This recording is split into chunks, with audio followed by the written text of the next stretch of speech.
Creusée par des vallons, traversée par des rivières, rythmée par des collines, bordée par un lac, la géographie du lieu comme sa beauté font de Lausanne un site unique.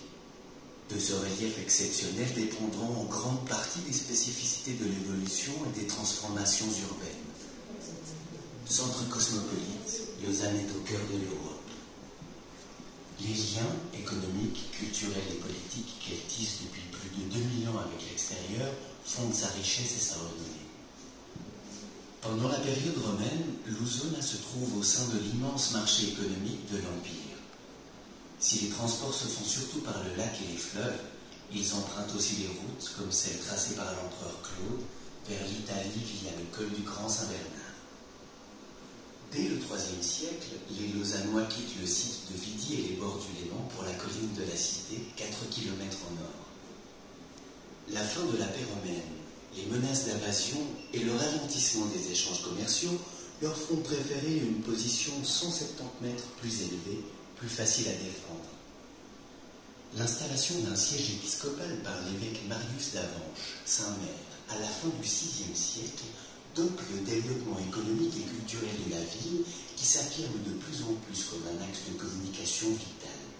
D'est en ouest, Genève-Lyon, et du nord, Bâle, Besançon au sud, Milan-Turin, les axes internationaux, régionaux et locaux sont nombreux et très fréquentés. Le site lausannois comprend les 3 collines de la Cité, du Bourg, de Saint-Laurent et 2 rivières, la Louve et le Flon.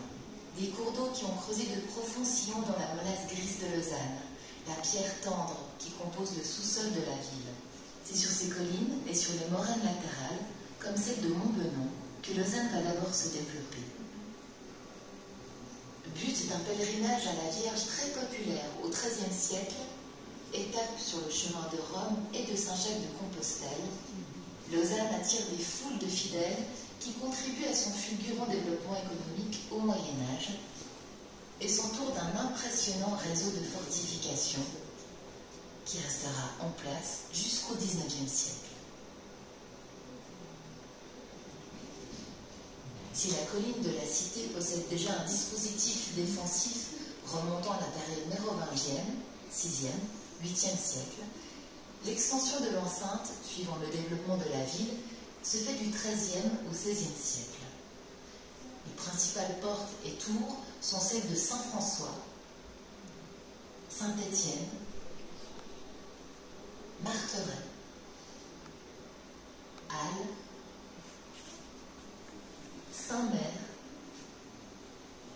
Étras, Saint-Laurent et Saint-Pierre. L'installation en 1234 des Dominicains dans le couvent de la Madeleine et l'arrivée de l'ordre des franciscains à Saint-François en 1258 favorisent la croissance et le développement de Lausanne. En 1275, la consécration de la cathédrale en présence du pape Grégoire X et de l'empereur Rodolphe de Habsbourg marque le point culminant de cette montée en puissance de la plus grande ville de Suisse occidentale. La ville haute est le lieu du pouvoir religieux représenté par l'évêque dont Lausanne est le sujet. Son premier siège se trouvait à côté de la cathédrale dans l'actuel musée historique. Voyant son pouvoir de plus en plus contesté, l'évêque fait construire au XVe siècle l'impressionnant château Saint-Mère. Ses adversaires au sein de la ville sont des bourgeois unis sous les bannières réparties entre la ville haute et la ville basse. La ville haute comprend la bannière de la Cité, la ville basse rassemble les quartiers commerçants et artisanaux de Saint-Laurent, du Bourg, du Pont et de la Palue. Place de la Palue, où depuis le Moyen-Âge se tient le grand marché, est le véritable centre névralgique de la ville et du pouvoir civil qui s'affirme face à la puissance de l'évêque avec l'installation de l'hôtel de ville au milieu du XVe siècle. Le Flon et la Louve faisaient depuis le Moyen-Âge office de poubelle et d'égout.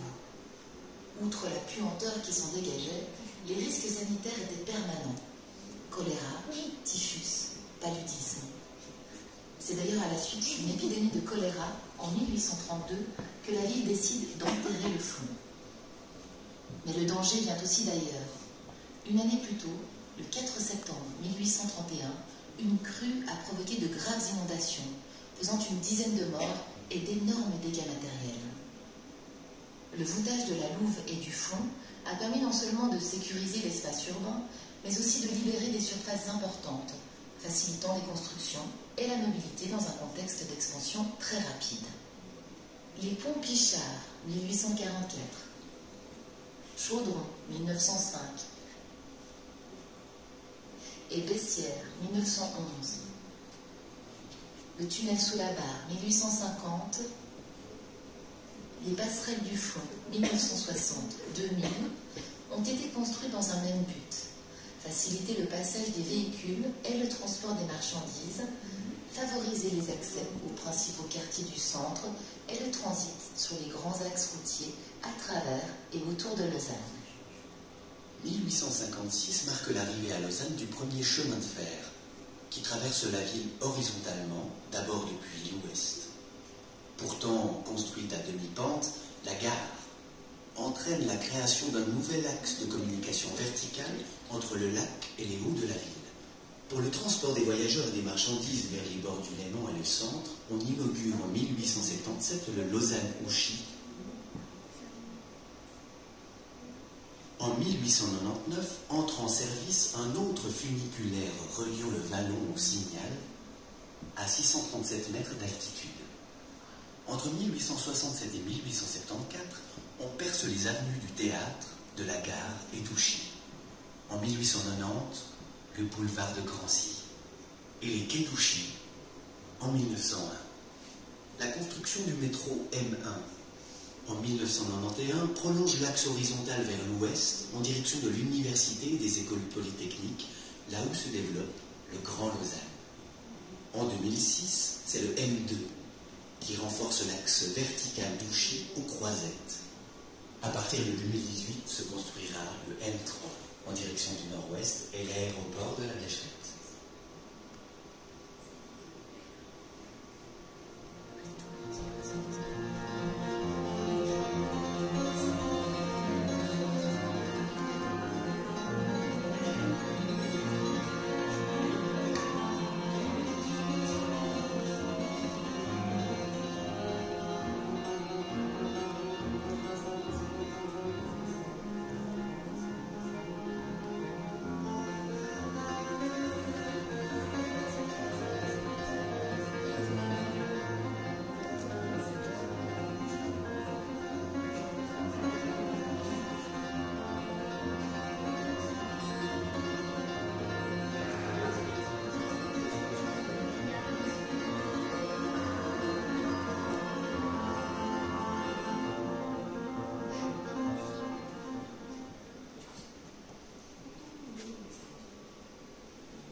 c'est la rue du Bourg, qui existe toujours.